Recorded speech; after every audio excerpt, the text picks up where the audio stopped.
Devenir femme, c'est affronter le couteau. C'est apprendre à supporter Lorsque le tranchant de Augustus la lame et sortit les sous le blessures. porche, donné On de a la fait voix, une bouchon de avec était maman. en train de manger un serpent à C'était une sonnette. voiture minuscule, Dans comme un les wagon éditions de Gallmeister, L'un des véhicules était bousillé. le serpent Alors je lui passais tout le rampait temps à mon la bras par la recherche fenêtre. d'un rendez-vous proposé par la librairie La J'étais Carline. folle des chambres de moutarde à l'époque. Il se Elle le voulait toujours qu'on y disputait passe quand il âprement. faisait beau autour de Et nous. il était-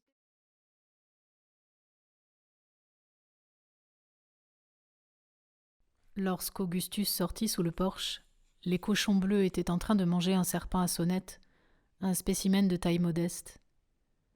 Le serpent devait ramper à la recherche d'un peu d'ombre quand il était tombé sur les cochons. Ils se le disputaient âprement et il était clair que le crotal ne sonnerait plus jamais. La truie le tenait par le cou et le verra par la queue. « Fichez-moi le camp, sale bête !» s'écria Augustus en donnant un coup de pied à la truie. « Allez-vous en ruisseau si vous voulez bouffer ce serpent. » C'était l'ombre du porche qu'il leur disputait, pas le serpent. Les cochons sous le porche ne faisaient qu'ajouter à la chaleur et il faisait déjà assez chaud comme cela. Augustus descendit dans la cour poussiéreuse et se dirigea vers le bâtiment qui abritait la source pour y prendre son cruchon. Le soleil était encore haut dans le ciel, aussi entêté qu'une mule, mais il suffit à Augustus d'un bref coup d'œil pour voir qu'à l'ouest, la longue lumière déclinait déjà d'une manière encourageante. Le soir mettait du temps à toucher Lonesome Dove, mais son arrivée était un soulagement. La plus grande partie de la journée et de l'année, le soleil piégeait la ville dans un halo de poussière, tout au bout des champs de chaparral, un paradis pour serpents et crapauds buffles, limaces et lézards, un enfer pour les porcs et les natifs du Tennessee. On ne trouvait même pas un arbre qui donnât une ombre digne de ce nom à 30 ou 40 kilomètres à la ronde. En fait, la question de savoir où se trouvait le vrai point d'ombre le plus proche était l'enjeu de discussions passionnées dans les bureaux, si l'on pouvait appeler bureau une grange sans toit et 2 ou 3 corrals rafistolés de la Hat Creek Cattle Company, l'entreprise d'élevage dont Augustus était pour moitié propriétaire. Le capitaine W. F. Cole, son associé obstiné, prétendait que l'on trouvait une ombre d'excellente qualité à Pickles Gap, 18 kilomètres plus loin. Mais Augustus n'en démordait pas. Pickles Gap était un trou encore plus déshérité que Lonesome Dove.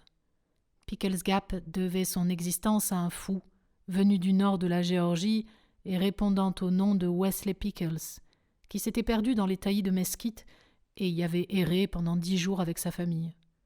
Il avait finalement trouvé une clairière et n'avait plus voulu en bouger. C'est ainsi que Pickles Gap avait vu le jour, n'attirant depuis que des voyageurs du même acabit que son fondateur, des gens trop faibles de caractère pour oser se déplacer à travers quelques centaines de kilomètres de broussailles sans perdre leur sang-froid. La source était couverte d'un petit édifice en adobe dont l'intérieur était si frais qu'Augustus n'eût pas hésité à y vivre si l'abri n'était devenu le lieu d'élection des veuves noires et des scolopendres.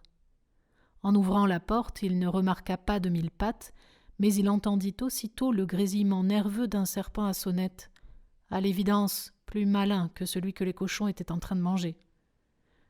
Augustus aurait pu se débarrasser du serpent lové dans un coin, mais il se retint de tirer. À Lonesome Dove, par une calme soirée de printemps, un coup de feu pouvait avoir des conséquences fâcheuses. En ville, tout le monde l'entendrait, et on en déduirait que les Comanches étaient descendus de leur plateau ou bien que les Mexicains avaient traversé le fleuve. Il suffirait que des clients du Dry Bean, l'unique saloon de la ville, soient saoux ou de mauvaise humeur, ce qui était sans doute le cas, pour qu'ils sortent dans la rue et descendent 1 ou 2 Mexicains par simple précaution.